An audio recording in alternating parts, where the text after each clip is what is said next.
Hola Iglesia, qué bueno es volver a encontrarnos en esta ya nuestra cita habitual de escuchar, de compartir la palabra del Señor. Han pasado estos días de festivos, de especiales, raros este año,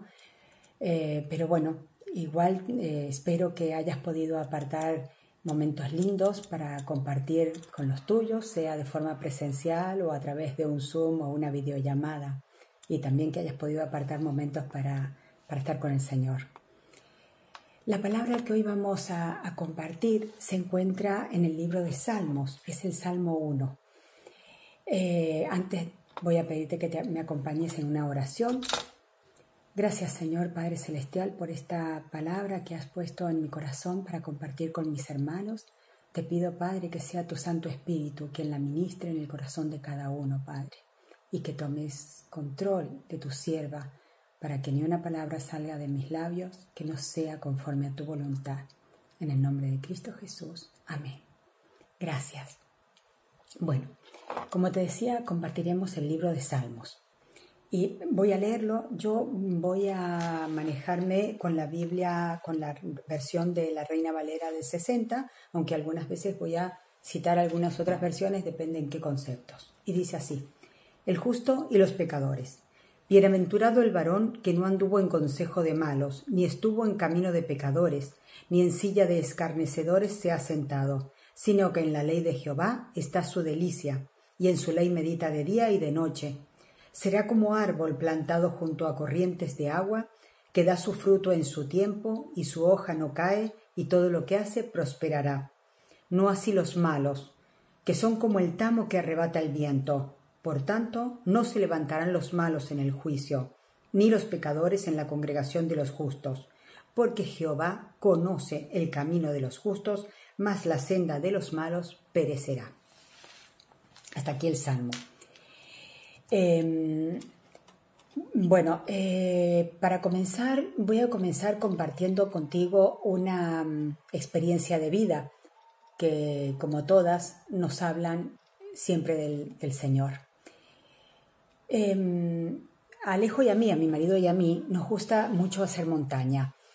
Sabemos que vivimos en Andorra, tenemos una montaña espléndida que nos ofrece posibilidades en distintas épocas del año, así como en este momento la aprovechan los esquiadores. También en el momento del buen tiempo, pues es un buen tiempo para explorar la montaña.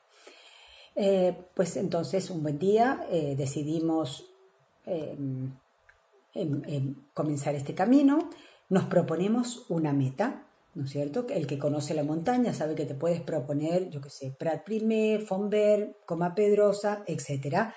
Y entonces ligero de equipaje, con agüita y puede ser un chubasquero por si el tiempo se tuerce, comienzas entonces a subir. Quien conoce el camino de montaña, el que no conoce más o menos os lo explico, va teniendo cada tanto unas señalizaciones en donde te dice, generalmente es en una bifurcación del camino, en donde te dice para un lado va tal camino, para el otro tal, y te dice más o menos los kilómetros y más o menos el tiempo aproximado que tienes para llegar a esa meta que te has propuesto. Y vas haciendo estas señalizaciones, se encuentran de tanto en tanto, como dijimos, generalmente en las bifurcaciones, pero entre tanto el cuerpo de bandés hace una muy buena labor manteniendo estos caminos y entonces pinta en las piedras unos círculos amarillos que te van orientando. Tú los tienes que ir siguiendo para orientarte en el camino. A veces sucede que por las inclemencias del tiempo, el sol, la lluvia, etc., esas señales se borran un poco, o a veces pasa que vas distraída, vas pensando en otra cosa y simplemente se te pasan. A veces también sucede que, pongamos, ¿no? Vas ya, es en verano, ya vas sudorosa, cansada, sedienta y escuchas el sonido de una cascada, que es también muy frecuente en nuestra montaña, de aguas que son buenas, y vemos un camino llano y mucho más fácil que el escarpado que estamos subiendo, que conducen hasta allí. ¿Y por qué no seguir por ese camino? Bueno, pues simplemente porque no te conducen a la meta y porque cuando quieres darte cuenta te encuentras varado en medio de un lodazal. Otro punto importante para tener en cuenta cuando subes una montaña es ir en compañía. Siempre es importante, ¿no es cierto? Justamente puede suceder que te pierdas, por ejemplo, como yo soy una campeona en perderme, generalmente es Alejo el que me orienta, entonces uno a otro se va orientando, toma a la derecha, toma a la izquierda, o puede ser que tropieces, que te caigas, o que tengas te marees, puede suceder que a veces baje un poco la tensión o el azúcar cuando vas subiendo, tienes a alguien que te ayuda, que te asiste, que te orienta, o tú puedes ayudar, asistir, orientar. Otro punto importante cuando vas tanto subiendo como bajando es saber muy bien en dónde pones los pies. Los pies los tienes que poner en rocas firmes, grandes, sólidas, bien cimentadas. Porque si lo pones en piedras pequeñitas, o en hierba fresca, es muy posible que resbales y acabes cayendo. Cuando subo la montaña nunca dejo de pensar en la similitud que tiene este camino con la vida del cristiano. En la vida del cristiano también tienes que tener claro a dónde vas. Tienes que tener clara tu meta para no errar el camino. En el camino puedes distraerte, puedes confundirte, puedes seducirte a otro camino y simplemente el camino equivocado no te lleva a la meta. Qué importante es ir en compañía, la compañía de la iglesia, de los hermanos. Pablo dijo, cuidad de no dejar de congregaros. Qué importante es el hermano que me alienta en un momento que estoy decaído o que me exhorta, que me acompaña, o yo poder alentar, exhortar, acompañar a mi hermano. Otro punto importante, como también en la montaña, es saber en dónde nos apoyamos. Como en la montaña, también nuestra vida tiene que estar cimentada, tiene que estar apoyada en la roca firme que es Cristo. En aquella declaración, recordáis que hace Pedro, cuando Jesús le pregunta, ¿quién decís vosotros que yo soy? Tú eres el Hijo del Dios vivo. Si cimentamos nuestra fe en ello, sí iremos al camino correcto, porque si lo apoyamos en doctrinas de hombres, pues seguramente equivocaremos el camino. Y el Salmo 1 nos habla justamente de esto, de estos dos caminos que tiene el hombre para seguir a lo largo de su vida, el camino del bien y el camino del mal. Fijaros que el Salmo 1 cronológicamente no es el primero que fue escrito, pero el Espíritu Santo, orienta, ¿no es cierto?, guía a los compiladores y lo ponen en este lugar por el contenido de este salmo, ¿no es cierto?, porque comienza, situando al hombre. Para poder, me gustaría compartir un poco para poder saborear exactamente toda la plenitud, la belleza de este salmo, comentarte que está escrito, ¿no es cierto?, es poesía hebrea y tiene sus características, así como nosotros estamos acostumbrados a la poesía que tiene su rima consonante o asonante, o la prosa que tiene sus propios recursos estilísticos para darnos la musicalidad, la belleza de lo que leemos. Pues la poesía hebrea tiene sus propios recursos y uno de ellos es el paralelismo de pensamiento. Sin entrar en grandes detalles, vamos a decir que un verso tiene una relación paralela con el que le sigue. ¿Esto a qué nos lleva? Esto nos lleva a la sabiduría del Señor, que sea en el que sea el idioma en el que esté traducida la palabra, conserva toda su fuerza, todo su poder, toda su belleza. Y entonces, una vez aclarado esto, vamos al desarrollo del Salmo en sí. Vamos al versículo 1. El versículo 1 nos dice, bienaventurado el varón que no anduvo en consejo de malos, ni estuvo en camino de pecadores, ni en silla de escarnecedores se ha sentado. Este versículo en sí mismo es un paralelismo sintético de pensamiento, ya que sigue una misma línea de pensamiento. La segunda completa la primera y la otra completa las anteriores. Es como increyendo. olvidé deciros que el Salmo en total, en todo su conjunto, es un paralelismo antitético, porque nos va a presentar dos realidades contrastadas de pensamiento, el camino del bien y el camino del mal. Vamos entonces a lo que nos ocupa, que es el versículo 1, como dijimos. Y comienza diciendo bienaventurado. Bienaventurado quiere decir feliz, dichoso. De hecho, hay otras versiones que utilizan este término. Y entonces nos dice, bienaventurado el que no anduvo en consejo de malos. Tenemos una primera vinculación, una aproximación. Escuchamos. Luego nos dice, ni estuvo en camino. Y entonces aquí, para entenderlo acabadamente, tenemos que estuvo, quiere decir, viene del griego amad, que quiere decir asistir, comparecer, consultar. Y si ya vamos a camino, la palabra que utiliza para este camino, derek, es camino pisado, sería como curso de vida, como modo de acción o conducta. Entonces ya vamos, o sea, ya no solamente anduvo en consejo, sino que se consultó el camino, ¿no es cierto? Lo tomó como un modo de acción o conducta. Y finalmente dice, ni se ha sentado en silla de escarnecedores. El escarnecedor es el burlador de Dios, el burlador de la fe. Y entonces aquí la palabra que ya utiliza es yashab, que es morar, permanecer, establecerse. Nos habla de alguien que ya se acomoda, se siente cómodo en esa situación. Y esta es ni más ni menos que la síntesis de nuestra relación con el pecado. Iglesia, a veces escuchamos decir, fulano cayó en pecado, como si tú fortuitamente vas caminando y ¡pum!, de golpe te caes. Y la cosa no es así. La cosa es progresiva, como lo dice el Salmo 1, ¿no es cierto? O sea, delante de nosotros siempre tenemos dos caminos, el camino del bien y el camino del mal, y nuestro libre albedrío que Dios nos dio.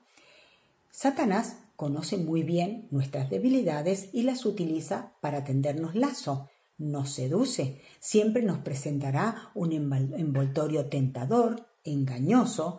Nosotros nos detenemos ante la tentación, coqueteamos con ella.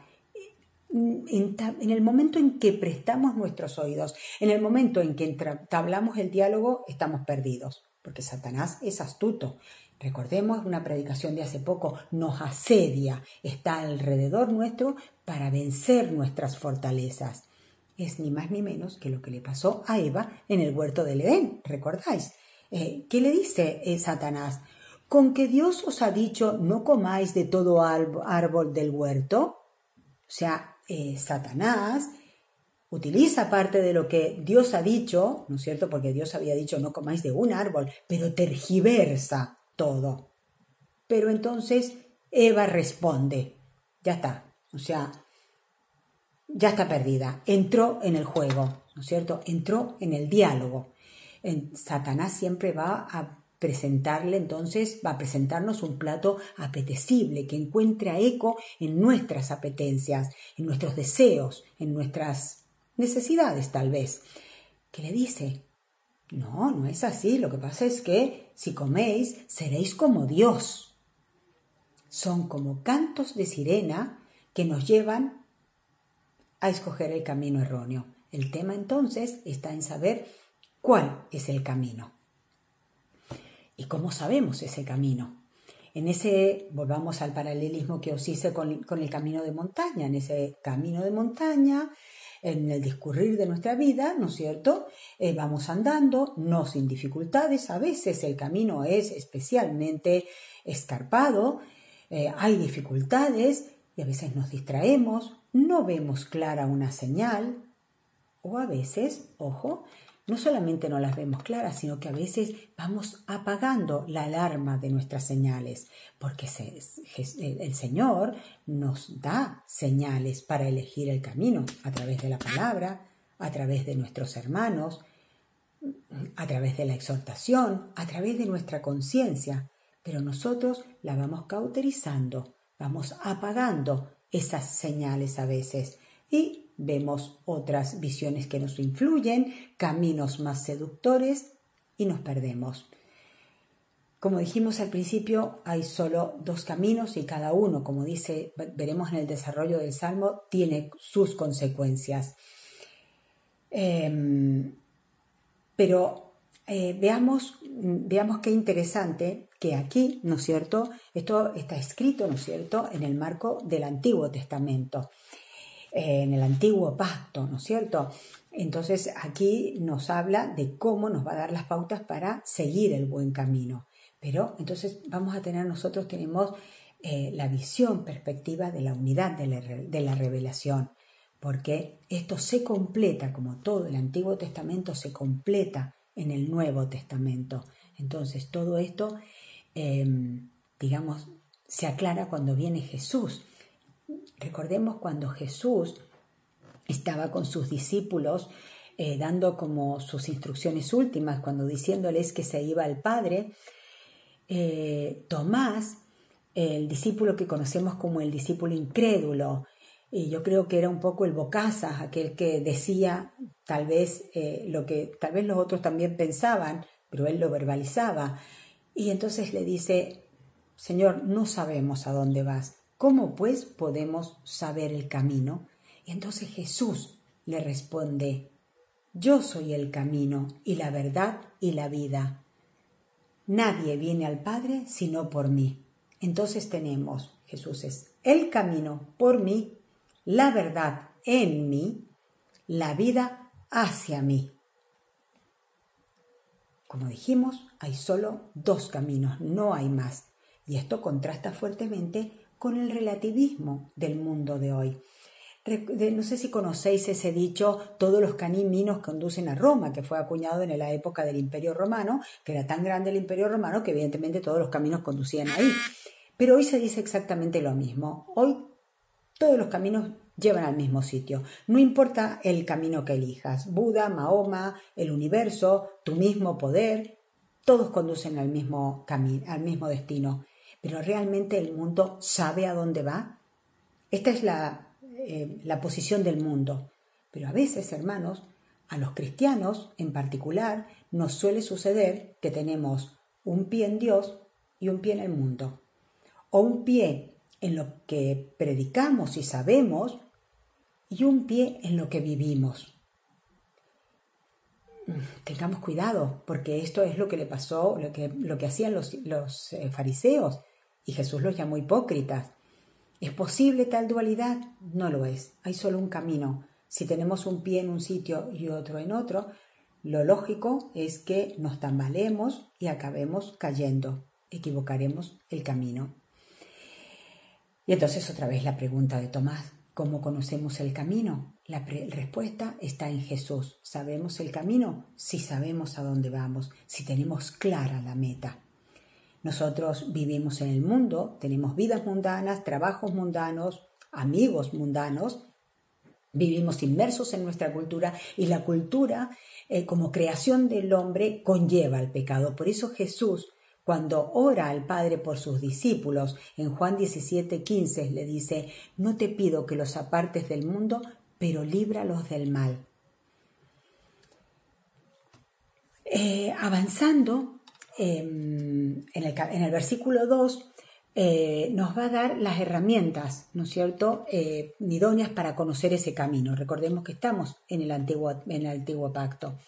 Entonces, recordemos que empieza con una formulación negativa: bienaventurado el que no hizo tal, sino que dice: en la ley de Jehová está su delicia, y en su ley medita de día y de noche.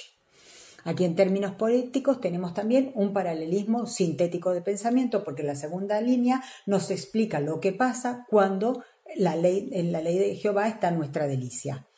Ante todo, hemos de saber que cuando se refiere a la ley, se refiere a la Torá, ¿no es cierto? Aquí puede referirse solo al Pentateuco, al Decálogo, o a la Escritura en su totalidad. Atendamos muy bien el concepto que hay en la relación con esa ley. Dice: se deleita en la ley del Señor. Dios había hecho un pacto con su pueblo. Los había salvado de la esclavitud de Egipto. Israel entonces es el pueblo de Dios por creación, por elección y por redención. los redime de la esclavitud. ¿Sí? Lo vamos entendiendo. La relación entre Dios e Israel es una relación de cuidado por parte de Dios y de obediencia por parte de su pueblo. Es una relación de padre e hijo, una relación, o sea, de amor. Cuando nos habla de la ley, no nos habla del legalismo gravoso de los religiosos de la época, sino que nos habla de la respuesta agradecida a ese Dios que los ama, ¿no es cierto? A ese papá que los rescató y que sabe que en su obediencia está su bienestar, su dicha, su felicidad. Nos habla de una relación de intimidad, de gozo con el Señor. A esto se refiere este versículo. No nos habla solamente de leer. A veces nos pasa a los cristianos que bueno, nos dedicamos a leer la palabra. No, ahora no solamente leer, ¿no es cierto?, sino también escuchamos predicaciones, esto. Pero nos habla de algo más íntimo, algo más de deleitarnos en la presencia del Señor, de apartar tiempo para estar con el Señor. La versión de Jerusalén nos dice, su ley susurra día y noche. A mí me habla de ese lugar íntimo al que el Señor nos lleva para hablarnos a nuestro corazón. Dichoso entonces, hermanos, es aquel que aparta tiempo para estar con el Señor, para escucharle con el corazón. Dichoso es aquel que entiende que en la obediencia a Dios está su bienestar, su dicha.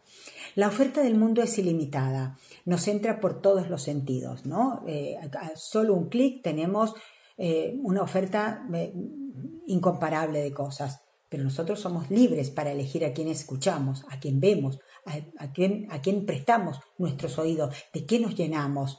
Nuestra mente está siempre trabajando. Si no nos llenamos de Dios, si no escuchamos a Dios, escuchamos al mundo. Y otra vez, la dualidad, un camino u otro.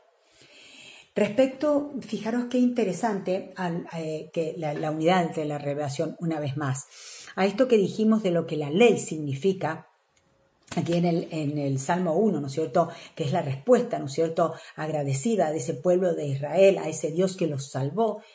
En el Nuevo Pacto es exactamente lo mismo. Nosotros también somos el pueblo de Dios, también por creación, por elección y por redención. Jesús nos redimió con su sangre, nos salvó del pecado. Fijaros que en el Nuevo Testamento, en Primera de Juan 5, 2, 3, nos dice: en esto conocemos que amamos a los hijos de Dios, cuando amamos a Dios y guardamos sus mandamientos. Pues este es el amor a Dios, que guardemos sus mandamientos, y sus mandamientos no son gravosos. Vemos una vez más esa unidad de la revelación, o sea, es a través de meditar en esa ley que el Señor por amor nos da, que sabremos el camino en medio de la oferta ilimitada y engañosa que el mundo nos ofrece. A partir del versículo 3, los versículos 3 y 4, nos va a hablar de las consecuencias de elegir un camino u otro. Aquí también vamos a hacer que también en poesía hebrea, el versículo 3 y el versículo 4 utilizan el símil, la semejanza. Una cosa es como la otra. O sea, el Señor nos da una imagen para que nosotros entendamos claramente las palabras, lo que nos quiere decir. Aquello de que una imagen vale más que 1000 palabras, bueno, pues aquí es aplicable. Y entonces el versículo 3 nos dice, hablando de los que eligen el camino del bien: será como árbol plantado junto a corrientes de agua, que da su fruto en su tiempo y su hoja no cae, y todo lo que hace prosperará. Si pensamos en esta imagen, me hubiera gustado compartir pantalla, pero no lo sé hacer.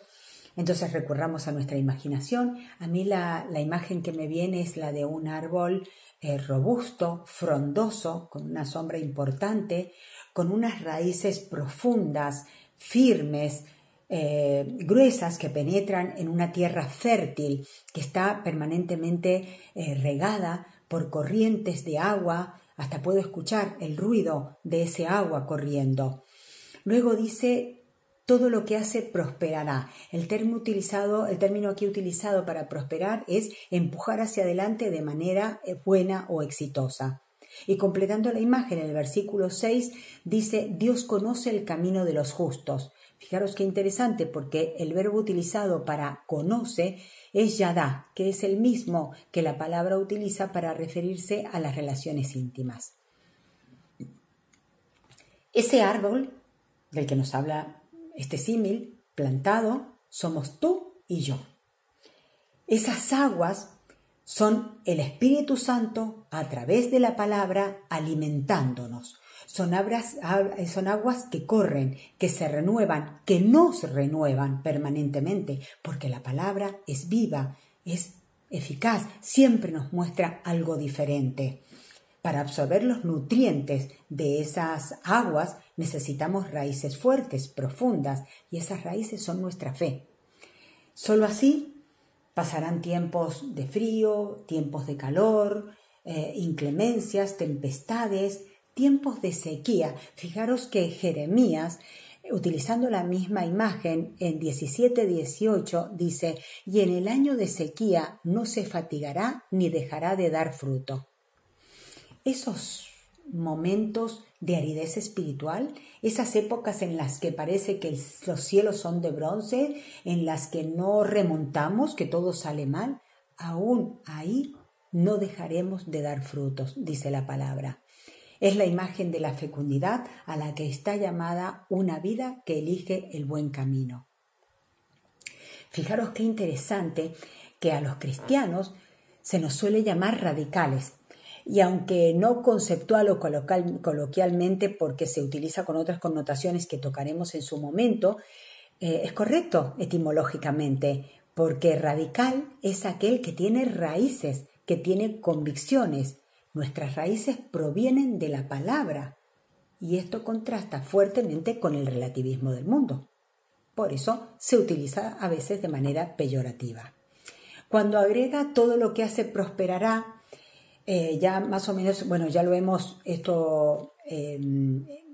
tocado profundamente, ¿no es cierto?, en toda esta serie de predicaciones que hemos hecho, que se han hecho, ¿no es cierto?, sobre la fe, y sabemos entonces que somos prosperados, ¿no es cierto?, no en nuestro tener, ¿no es cierto?, sino Dios no nos salva de lo que no tenemos, sino nos salva de lo que somos. O sea, seremos prosperados, seremos, digamos, empujados hacia adelante de manera exitosa como hijos de Dios. Tendremos éxito en la formación de un carácter íntegro, entero, ¿no es cierto?, con todas sus partes frente al Padre. Seremos prosperados en nuestro ser, no en nuestro tener. Y completando la imagen nos dice que conoce en intimidad nuestros caminos y las motivaciones que nos llevan a elegir esos caminos. El versículo 4 nos habla también a través de un símil de los que eligen el camino del mal. Dice: son como tamo que arrebata el viento. El tamo es la cáscara del grano. Una vez, esto se lo entendían muy bien aquí en el Antiguo Testamento, ¿no es cierto? Una vez recogido el grano en la era, se aventa, o sea, tirado hacia arriba, y entonces por su peso el grano cae en la tierra y el tamo, que es la cáscara, ¿no es cierto?, que es ligero, es dejado para ser llevado por el viento. Otras versiones utilizan paja que es llevada por el viento. La imagen es la misma, es algo de poco peso, de poco valor, que es descartado y dejado para ser llevado por el viento. Bueno, tan clara como la imagen de fecundidad que nos da el versículo 3 es la del versículo 4, mostrándonos todo lo contrario, una imagen de algo estéril, de algo sin valor. Quien elige el mal camino no tiene valor para el Señor. En esta vida, si se elige el mal camino, en esta vida puedes tener bienes, títulos, estatus, pero nada de eso contará para el Señor. Será descartado en el día del juicio si estás en el mal camino, si no estás en el camino, que ahora ya sabemos cuál es. Sin peso, sin raíces, será llevado por el viento de un lado hacia otro, por todo viento de doctrinas, ¿no es cierto? Hoy el mundo ofrece una oferta ilimitada, como hemos dicho, tanto de placeres como de ideologías, como de doctrinas. ¿Qué pasa si no sabemos, si no tenemos claro hacia dónde vamos? Volvemos entonces al símil que os hice al principio. En el camino de montaña voy ya cansada, sedienta, escucho un ruido seductor de aguas que corren y un camino más seductor me conduce a un camino más fácil. ¿Qué pasa? Cuando quiero darme cuenta, me encuentro perdida en medio de un lodazal. Si no tenemos claro a dónde vamos, nos dejaremos seducir por el mundo y nos perderemos. Como decíamos al principio, todo comienza por prestar nuestros oídos. Nos va envolviendo y si no tenemos raíces, somos arrastrados. Yo lo escucho constantemente en mi trabajo mundano. No pasa nada si si eres una mujer casada y aceptas una invitación y quedas con un compañero de trabajo fuera del horario laboral, no pasa nada. Es normal que te sientas bien si te adulan, porque eso eleva tu autoestima y eso es una cosa buena. Y muchos hombres y mujeres terminan envueltos en una aventura que acaba terminando con un hogar que durante años construyeron. Hoy, hermanos, iglesia querida, vivimos en un mundo en que tiene al hombre y a sus apetencias como el centro del universo, un mundo totalmente hedonista, en donde todo es relativo, como decíamos al principio, con la velada promesa de te lo pasarás bien o te sentirás bien. Nos vemos envueltos en caminos o en ideas que no hacen mal a nada ni a nadie y respetan a todo y a todos, reduciendo al Señor del cielo y de la tierra a un elemento más de ese todo, cuando no a desestimarlo con la sola aplicación de ese ideario.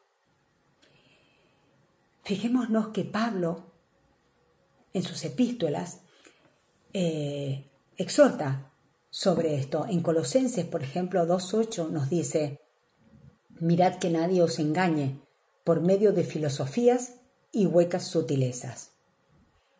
¿Dónde nos apoyamos? Y en 2 de Timoteo, tan entrañable que escribe Pablo a ese discípulo tan especial, Timoteo, 4:3 dice: vendrán tiempos cuando no sufrirán la sana doctrina, sino que teniendo comezón de oír, se amontonarán maestros conforme a sus propias concupiscencias, a sus propios deseos, a sus propios placeres. Este es el punto, esta es la coyuntura en la que el mundo hoy se encuentra, y en ella encuentran cabida estas filosofías que se disfrazan de defensoras de derechos, recurriendo a la tergiversación de los valores y del lenguaje, como el mismo Satanás hizo en el principio de los tiempos. Y esto no es algo que no nos toque, no es solamente ideas de políticos que hacen campaña o que hacen proselitismo. No, iglesia, es algo que está íntimamente relacionado con nuestra vida y que implica a todo aquello que amamos, creemos y defendemos. Hoy, hermanos, la mujer enarbola sus derechos, llegando incluso a disponer de la vida que lleva en su vientre. Y a esto se lo llama salud sexual y reproductiva. ¿Quién no quisiera tener una sexualidad saludable y reproductiva? Pero esto es, una vez más, un término equívoco, una tergiversación, porque es un término equívoco para camuflar el aborto, que no es otra cosa que terminar con una vida que ya está en los planes de Dios. Hoy ya no fuimos creados hombre y mujer, sino que todo es una construcción social y yo estoy llamada a deconstruir todo aquello que me ha sido dado, porque debo rechazarlo. Y yo soy lo que percibo ser, contradiciendo no solamente ya a la palabra que dice que fuimos creados hombre y mujer, sino a las ciencias más elementales, más duras, a la medicina, a la biología, a la embriología. Y ya van, creo que son 120 percepciones que se van a añadir a esa lista de lo que yo puedo percibirme. Hoy desde la educación se pauta un adoctrinamiento para nuestros pequeños desde la más tierna edad.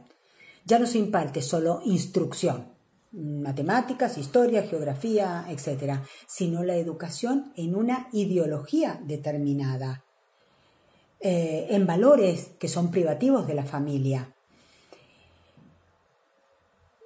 Hoy se ponen en tela de juicio los valores cimentados en la palabra y la base de la educación cristiana que defiende la familia, la vida y la sociedad.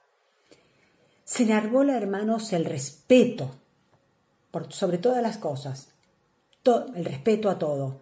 Pero ojo, que si no piensas como el establishment que hoy el mundo determina, te obligan a callar con palabras mordazas. Te llaman homófobo, te llaman radical, te llaman retrógrado, te llaman religioso.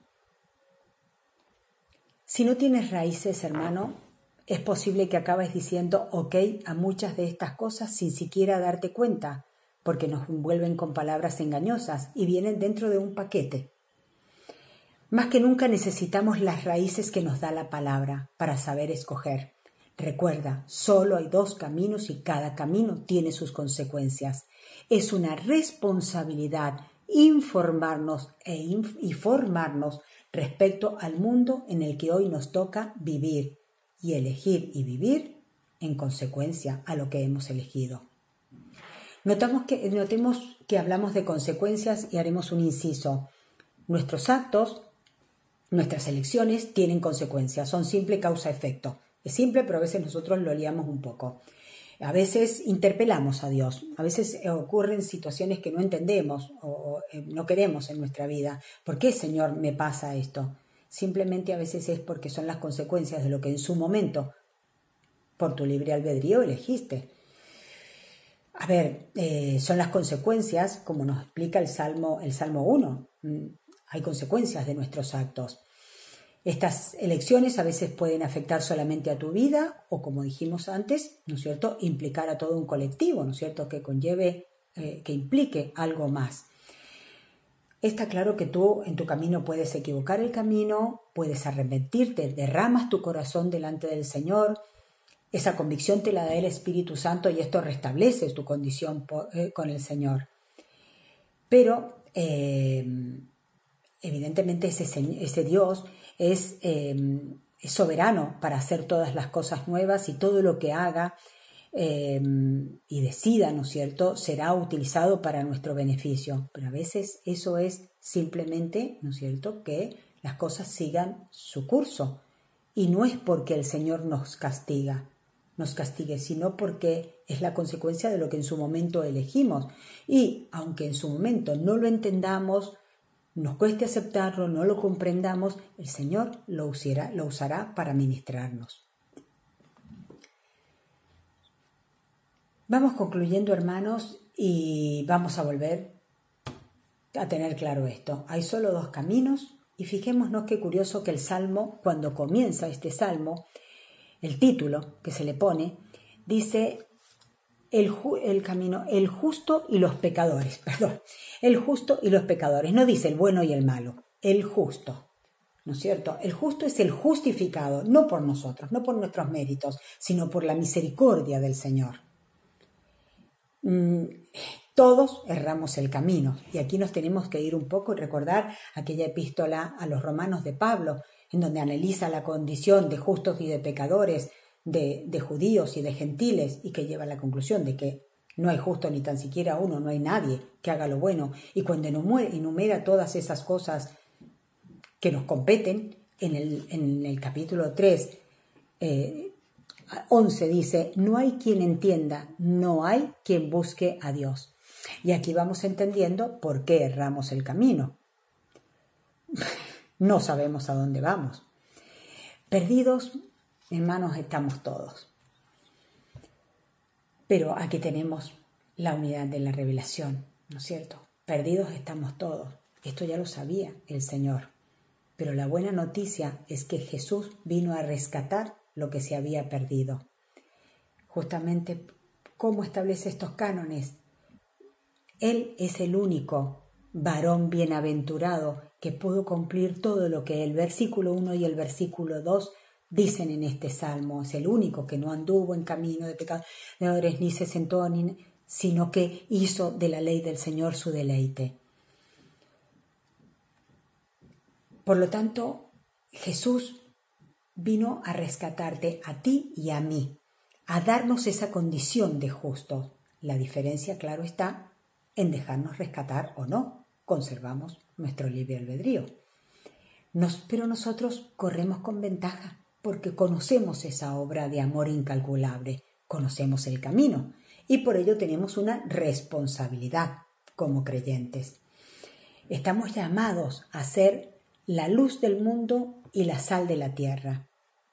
Notemos que dice la luz, no una lucecita cualquiera, sino la luz de Cristo. La sal no es aquella simplemente que saboriza, sino aquella que evita la corrupción, que conserva. Una luz que ilumine el camino del bien en medio de un mundo confuso, ególatra y relativista, a fin de que muchos perdidos puedan ser rescatados, puedan encontrar ese camino del bien y el nombre del Señor sea glorificado. Este camino, claro está, no está exento de obstáculos, de problemas. De hecho, cuando Jesús nos dice que somos, en Mateo, cuando nos dice que somos la sal del mundo y la luz de la tierra, o al revés, perdón, es después en Mateo lo pone, ¿no es cierto?, después del Sermón del Monte, en donde nos dice que padeceremos persecución, que seremos vituperados, que seremos perseguidos, pero que el galardón será grande en el cielo. Y aquí vamos aclarando el concepto anterior, ¿no es cierto? En esto seremos prosperados, ¿no es cierto? Como hijos de Dios, en la formación de ese carácter íntegro, aun cuando a lo mejor a los ojos humanos no nos vaya bien, porque a nadie le gusta ser perseguido o vituperado. Aquí tenemos libertad religiosa, no somos perseguidos en la medida que podemos decir que somos cristianos, podemos reunirnos, etcétera, ¿no es cierto? Pero a veces esa presión cultural de la que hablábamos obra como una persecución.